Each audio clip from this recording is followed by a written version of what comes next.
Some of the most mysterious and intriguing places around the world are those off limits to the general public. Whether that be because of hidden secrets at the location or the potential danger to visitors, there's something that attracts people to places they can never visit. Number 5.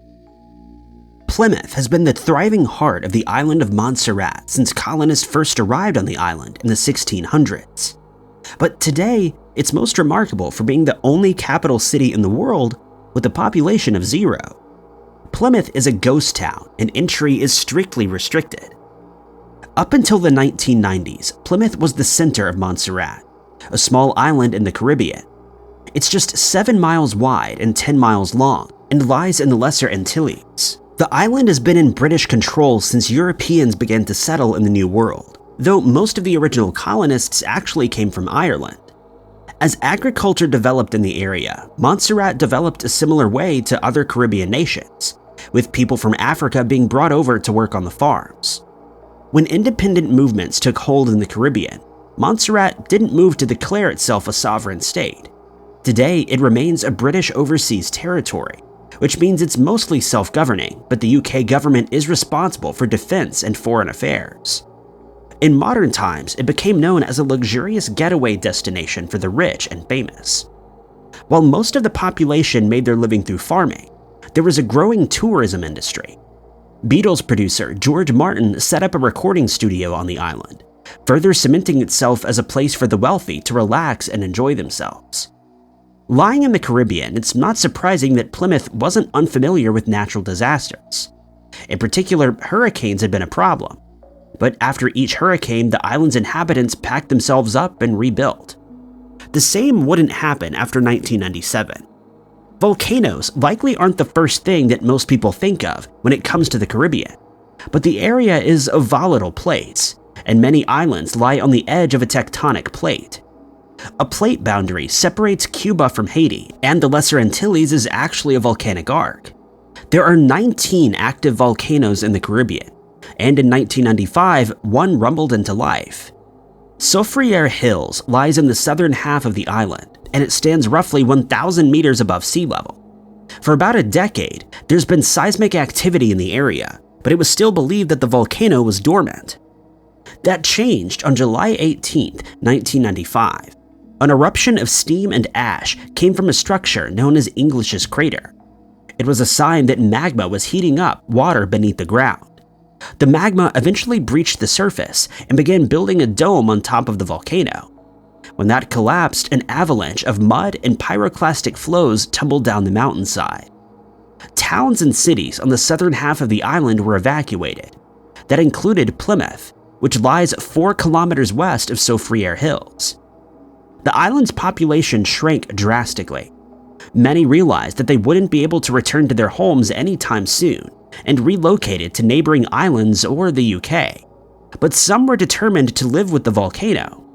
The eruption continued for years. There would be periods of quiet before violent eruptions, but all the while the dome in English's Crater was building, and in 1975 it became larger than the crater itself. It was the 25th of June, 1997, when the most devastating of the eruptions took place. For months, scientists had warned people to stay out of the exclusion zone, which consisted of about 40% of the island. But there wasn't a lot of trust in scientists at this point. There had been many predictions that did not come true, and some of the eruptions hadn't been predicted at all. It didn't help that maps and advice that were issued to the residents were confusing and filled with technical jargon that many couldn't understand. People believed that they had as good of a chance as the scientists at predicting what the volcano was going to do. The southern half of the island was also where most of the farms were. There came a point where many risked going into the exclusion zone to tend to their farms and try to support their families.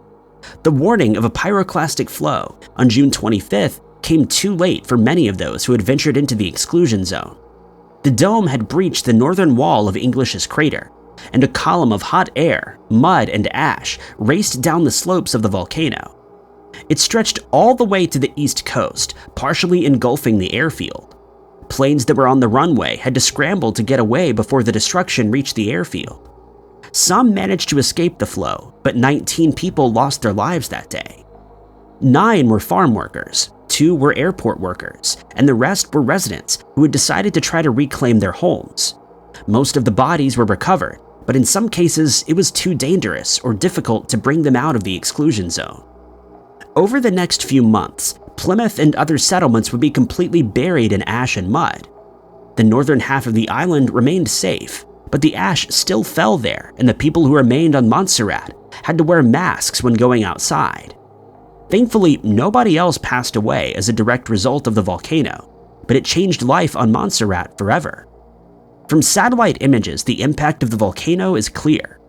Montserrat is sometimes called the Emerald Isle of the Caribbean, in part due to its Irish history, but also for the green forests that cover the island.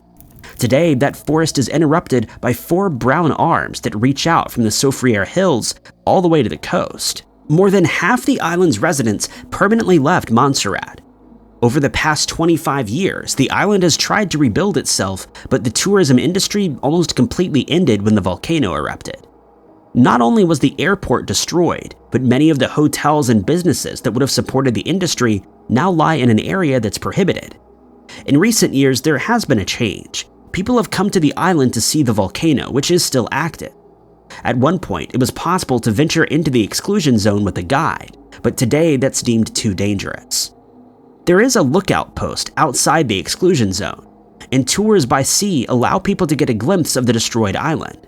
But Montserrat doesn't currently have the facilities to host large amounts of tourists. Only 6-seater planes can land at the new airport, and ferries only come once or twice a day from the neighboring islands. Most of Montserrat's budget comes from the UK government, though there have been efforts to make the island self-sufficient once again, with sand mining and geothermal energy being potential new industries. Plymouth lies firmly in the exclusion zone, completely engulfed by one of the brown arms that cut through the island. It's been called a modern Pompeii, as it was the same kind of volcanic activity that destroyed the Roman city thousands of years ago. Number 4. Many of the places that you're forbidden from entering aren't the sort of places that you would want to live. But for the closed city of Azersk, residents are desperate to stay, even though they knew it was costing them their lives. Azersk is a city of about 82,000 people that sits in the Ural Mountains. It was founded in the 1940s, but didn't appear on any maps until the 90s. For most of that time, it was known as City 40, if it was known about at all. After the end of World War II, the Soviet Union knew that it needed to develop a nuclear weapons program to compete with the United States. In the Ural Mountains, the Mayak nuclear power plant was created.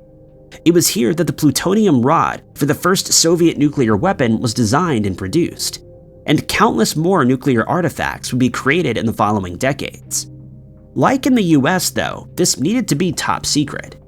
Even the prisoners who constructed the power plant and the city around it were strictly vetted. Only the most trusted of prisoners could work on the site.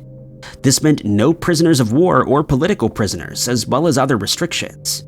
The prisoners were given a choice of 25 years of hard labor in Siberia, or 5 years of working at the Mayak. It seemed obvious this was a much more attractive offer, but those prisoners likely didn't realize the danger of working at a nuclear facility, and most didn't survive the first 5 years. Around Mayak, City 40 was built.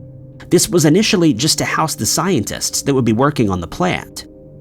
These scientists would vanish into thin air, at least from the point of view of their families. They were not permitted to leave the city that would become Azersk, or even write letters to family outside.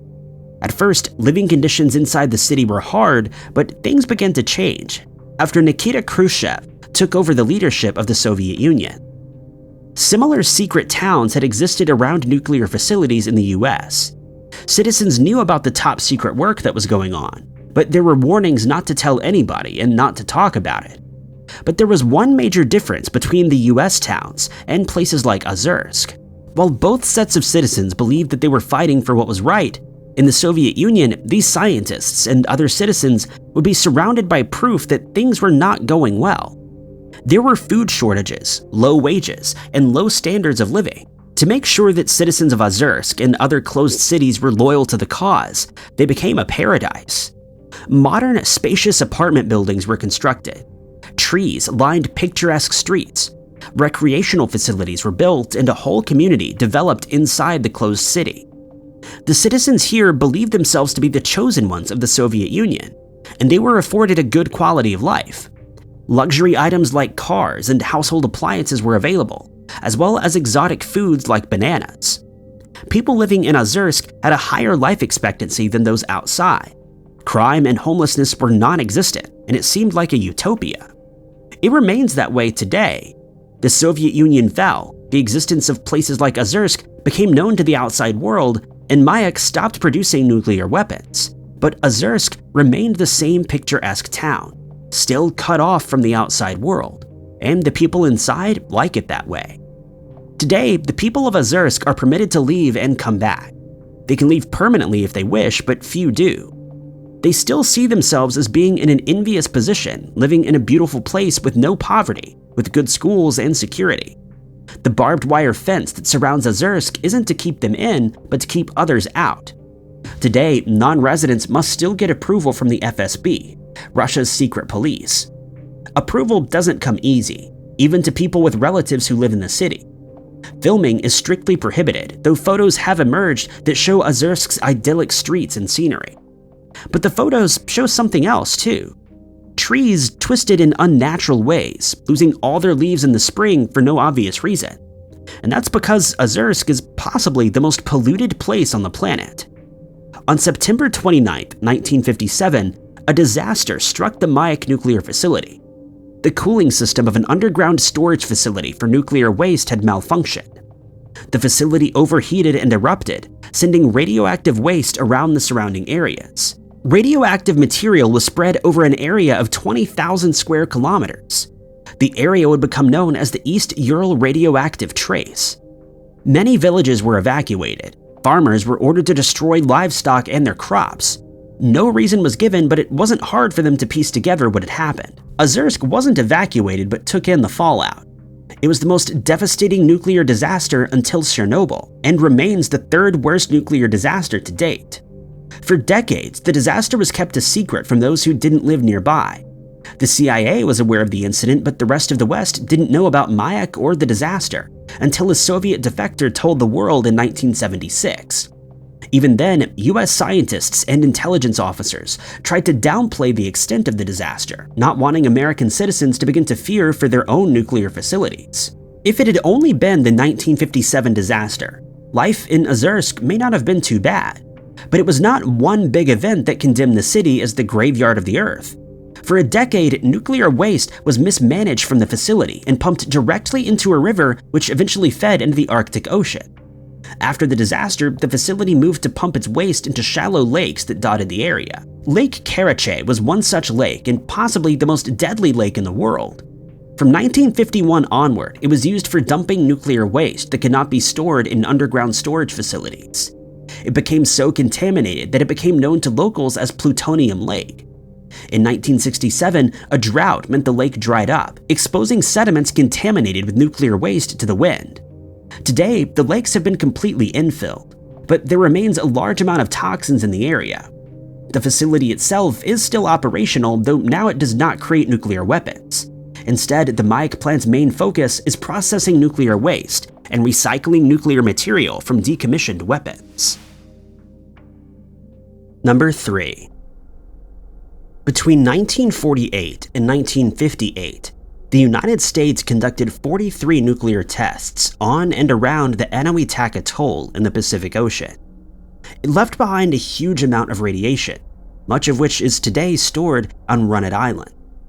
Rouge Atoll is a collection of roughly 40 coral islands that lie roughly midway between Australia and Hawaii. It's now part of the Marshall Islands. It's been inhabited for about 1,000 years, but was colonized by the Germans in the 1800s, and was captured by the Japanese in the First World War. In World War II, it was home to naval and air bases, and passed from Japanese control into American control. All the while, the local Marshallese lived on the islands, trying to continue the way of life their ancestors had lived for hundreds of years. After the war ended, that should have been much easier for them to do. But World War II ended with the beginning of the Cold War, and the Rouge Atoll would become witness to some of the most destructive weapons ever made by mankind. locals were made to move away from the islands. They were told it was for the good of mankind and to end all war. They were also told that it would only be temporary. While the Bikini Atoll is far more famous than the nearby Enewetak Atoll, 43 of the 67 nuclear tests took place on Enewetak. The purpose of these tests was to find out what nuclear weapons would do to everything from structures to living animals to medicines. But a more important aspect was the image that it would portray to the US. At the time, that image needed to be that the US was capable of terrifying destruction. The fact that it was committing that destruction, and the consequences of that, wouldn't be truly understood until much later. The arms race between the US and the Soviet Union was getting faster and faster. In September of 1949, the Soviet Union tested its first atomic weapon. In an effort to get back ahead, the US produced the first ever hydrogen weapon. On November 1st, 1952, it was released on Enewetak. In 1958, the last weapon was deployed and the testing ended. It wouldn't be until 1972 that agencies began to meet up to discuss how the devastation could be cleaned up. The Atomic Energy Commission, the Department of Defense, and the Department of Interior met to organize the cleanup. The Atomic Energy Commission would be responsible for conducting surveys around the islands, but the cleanup fell on the Department of Defense. It was estimated that the cleanup would cost $40 million, but only half of that would be allocated. Any hope of cleaning up Bikini Atoll was completely abandoned, and the focus was on Enewetak. But even there, the cleanup wouldn't come anywhere close to being good enough to restore the island to what it had once been. Only 3 of the islands were ever clean enough to sustain human life, and not the island of Engebe, which was where half the population of the atoll had lived before the testing. The cleanup mostly consisted of taking contaminated soil from the islands and moving it somewhere else. That preferred location would have been deep ocean dumping, but international treaties prohibited that solution. Instead, the contaminated soil was taken to Runit Island, one of the islands in the Enewetak Atoll. It was so badly polluted that there was no hope of cleaning it. It was also home to the Cactus Crater, caused by one of the tests. The crater was 350 feet wide and was created in a test codenamed Cactus that had taken place 2 decades earlier. The contaminated soil was mixed with cement and other military debris that had been left on the island. The US also decided to ship contaminated soil from the Nevada test site to Runit. The radioactive waste was then dumped in an unlined crater and covered with concrete panels. This would become known as the Runit Dome, or the Runit Dome depending on who you ask. This was never supposed to be a permanent solution, but there was no rush to find another solution. The situation was complicated when the Marshall Islands signed a compact of free association with the US, and the responsibility of the Runit Dome officially fell to the Marshallese government. Since then, there have been arguments about who is actually responsible for the nuclear waste buried under a dome in the middle of the Pacific Ocean. The Runit Dome, or tomb as it's been known to as the locals, could also be mistaken for a strange art installation. The gray concrete is surrounded by sand and lush vegetation. The shoreline gets closer and closer to the edge of the concrete every year. It almost looks like a flying saucer that's crashed to Earth, completely out of place. There are no warnings on the island of what lies beneath the dome or anywhere else, considering Runit Island is still very radioactive even in areas not covered by the concrete. The only marking is the date on which the dome was laid down. How exactly we'll tell future generations about radioactive waste has been a topic of discussion for decades. These messages will need to communicate the dangers of certain locations for people living thousands of years in the future, as that could be how long the danger lasts. At the moment, it's hard to imagine how people will communicate that far in the future. With language changing so much in just a few hundred years, words won't be useful in portraying the danger, but pictograms may be hard to understand. What is certain is that something should be placed in areas of high radiation. Even if future generations don't understand it, it's important for the people living today to understand the danger. There are no such signs on or around Runit Island. According to the US Department of Veteran Affairs, Runit Island is the only island in the atoll that is quarantined, but given its location, there are no fences or guards. It's possible to take a boat to the island, and many local people do. Large amounts of military waste are still buried in the sands. and some islanders scavenge for copper there, even camping out on the island overnight. While these people may be aware of the dangers, they feel they don't have a choice given the lack of work available on the islands that they've been relocated to. Today, there are also concerns about how long the Runit Dome will last. It wasn't built to last, and while there have been some cosmetic repairs to cracks, radioactive waste is still leaking into the surrounding water. Scientists don't believe it's currently leaking a huge amount of radiation into the ocean, at least not compared to the islands as a whole, but that could change in the future. Climate change is also speeding up the destruction, as it lies close to the shore and water reaches the edge of the concrete at high tides. It's only a matter of time before the Runit Dome becomes obsolete, but there don't appear to be any plans to deal with the issue any day soon. Number 2. There are some zones in northeastern France that look like something from another world. Moss and shrubbery cover uneven surfaces, with small mounds, trenches, and craters making the terrain difficult to walk through. For about 100 years, trees have grown here undisturbed. There's little evidence of human activity, except for the occasional metal object found on the floor when rain washes away the top level of the soil. This is Zone Rouge, an area that's been off-limits to humans for about 100 years. The strange terrain is the result of over 300 days of battle and heavy artillery. France saw a large amount of fighting during the First World War, and much of the landscape was changed by it. After the war finally ended, the government assessed the damage that they'd been left with.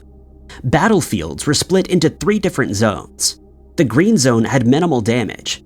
Yellow zones had limited damage and could be cleared. Red zones, or zones rouges, were completely destroyed. A report shortly after the war described them as completely devastated. Damage to properties 100%, damage to agriculture 100%, impossible to clean, and human life impossible. These were the areas completely churned up by the battles that had raged on throughout the war. Many of the zones rouges surrounded the area that held the Battle of Verdun. The Battle of Verdun was one of the most devastating in human history. It lasted 303 days and cost the lives of more than 300,000 people. The battle started on February 21, 1916. The plan was designed to wipe out the French army with minimal casualties. At the time, submarine warfare had tied up Britain, and the Germans felt that if they couldn't take out France, it would be a quick end to the war. Verdun was chosen for both symbolic and strategic reasons. It was a symbol of national pride in France, with heavy fortifications that had been built after a humiliating defeat in the Franco-Prussian War. It was believed that a victory here would demoralize the French and take them out of the fight. It also had a strategic element. There was high ground that would give the Germans the advantage, and the defending French would have to be fighting with their back to the river. It was predicted that France would throw everything at Verdun to defend it, and wanted to use heavy artillery to destroy the army before soldiers swept in to take what was left over. In preparation, special railway lines were built to bring artillery and troops to the front lines. After a brief weather delay, the fighting began. The German plan started out strong, but soon strayed from it, resulting in heavy casualties on both sides. Over the next 303 days, between 40 and 60 million shells were fired by both sides. The bombardment was almost constant. Soldiers who had the misfortune of fighting in the war described the night sky being lit up by the most devastating of fireworks and hills that resembled erupting volcanoes. Particularly dangerous were the gas shells, which were a new technology at the time. According to one estimate, there were an average of 70,000 casualties a month. While many were recovered, the constant fighting often meant that casualties couldn't be removed from the battlefield. While the majority of the casualties were fighting men, the area surrounding the battle wasn't uninhabited. The region had once been dotted with villages and farmers. Most were evacuated, but some stayed and lost their lives in the conflict. The fighting finally ended on December 17th with a French victory. German troops had been pulled from the battle to fight at the Battle of Somme on the Eastern Front. In the end, the French were able to retake land that had been captured by the Germans at the start of the war. It meant that after 303 days of fighting, there was little change in the front lines. The land, however, had been scarred forever. It would be another 2 years before the First World War ended, and France began to look at its devastated land. The area that had once been the site of the Battle of Verdun was still littered with artillery, weapons, and the remains of many who lost their lives there. Many were eventually recovered, though they could not be identified. The remains of German and French soldiers were kept together, but it's estimated that the remains of around 100,000 missing soldiers are still buried in land that would become Zone Rouge. The area was deemed off-limits to human activity. 9 villages had once stood in the area but were now ruins. They would never be rebuilt, and it was said that they had died for France. As part of the reparations after the war, seeds from trees in Austria were sent to the area and planted. Much of the battlefields are now covered by these trees, and the offspring of the trees that fell during the battle. Nature has reclaimed many of the craters and trenches, but it's far from an idyllic wilderness. At first, weapons were destroyed on site, but that may have done even more damage to the environment. The toxic gases and harmful chemicals in these weapons have seeped into the soil. There's also a large amount of non-biodegradable lead in the area. Animals that have lived in these areas have been found to have higher concentrations of lead in their livers, so hunting wild game has been strictly off-limits in recent years. Even trees have been poisoned. Some wines have been found to have higher levels of lead than normal, not because the grapes were infected, but because the oak used to create the barrels they were produced in came from near the battlefield. In some areas, the chemical concentration is so high that not even plants can grow. Number 1. From the air, Diego Garcia looks like a tropical island paradise. The atoll is the southernmost tip of a chain of underwater mountains of coral reefs and rock and is the largest island in the Chagos archipelago. It's horseshoe-shaped, stretching 64 kilometers from end to end, and is covered in vibrant coconut trees and sandy beaches. The whole island can be driven around in just an hour, with many of the roads made up of crushed coral. It seems like the perfect place for a secret getaway, but no vacation companies will offer trips to this secluded island, even though it's home to a runway capable of landing large aircraft. That's because access to the island is strictly prohibited. Diego Garcia is officially part of the British Indian Ocean Territory. When it was first discovered in the 1600s, it was inhabited, but plantations were set up on the island by French colonists, and labor was imported from Africa to work the land. After 1840, the descendants of these people were free men, but still worked on the plantations and became known as the Chagosians. For a long time, it was a dependent of the British colony of Mauritius. But in 1965, the UK government bought the Chagos archipelago, including Diego Garcia, from the self-governing Mauritius to create the British Indian Ocean Territory. A military presence has been on the island since at least World War II, when RAF station Diego Garcia was opened, but the Chagosians were permitted to stay. That was until 1965. The US had been looking for a base of operations in the Indian Ocean. It had the Pacific and Atlantic Oceans pretty well covered by this point, but there had been an increase in activity in the ocean between Africa and Australia, and the US wanted a presence there too. Diego Garcia seemed perfect. In 1966, the UK leased the island to the US for 50 years, and the Diego Garcia Naval Support Facility was built. The people who had lived on the island were forcibly removed from Mauritius and the Seychelles. Today, Diego Garcia is the most mysterious of the US naval bases. Only a small fraction of what goes on the island is known to the public. Military personnel stationed at Diego Garcia usually do tours of a year, and couples who are both in the military are not permitted to serve at Diego Garcia at the same time. Those who have been to the base reported very few, if any, women at all. There are some non-military personnel on the island. Civilian contractors, usually hired from the Philippines, can work on the island for years at a time, but they're not permitted to come and go as they please, and many are underpaid. When it comes to the military operations that go on the island, information is extremely limited. The base lies nearly in the exact center of the Indian Ocean, and was used as a base during the Gulf War and the wars in Afghanistan and Iraq. But many suspect that the base has had a darker role than simply being a base for ships and planes. There are rumors that it was used by the CIA. The fact no journalists or anybody else from the outside is permitted to visit Diego Garcia has only added to the rumors and conspiracy theories surrounding the site. In 2014, a new conspiracy theory joined the others about what happened at Diego Garcia. When Malaysian Airlines flight MH370 disappeared, People were quick to connect the extremely secretive and mysterious US base, which was located relatively nearby. It didn't help that there had been some military secrecy early in the investigation into the missing plane. The Malaysian military had tracked the plane for an hour longer than was first revealed, and it didn't want to disclose that information or reveal information about their own tracking abilities. It wasn't hard for people to imagine that other militaries in the area might be just as secretive. A theory put forward by former Proteus Airlines boss Mark Dugain suggested that the plane had been remotely hijacked and flown toward Diego Garcia. He suggested it had been taken out of the sky by the US Navy and was now being covered up. Alternative theories suggested that the plane had actually landed on the island, with one blogger claiming that messages sent from one of the passengers said they were being held by the military. The messages weren't true, and the US has officially stated that MH370 did not land at Diego Garcia. While it does seem like this is nothing more than a conspiracy theory, there's one sticking point. With all the technology available at Diego Garcia, it would be unlikely that the military wouldn't have noticed this low-flying plane that had changed course and turned off all its communications. Even if Diego Garcia had nothing to do with the MH370 disappearance, it's possible they noticed something strange happening before anybody else did. Even without conspiracy theories about missing planes and secret prisons, there's enough controversy surrounding Diego Garcia.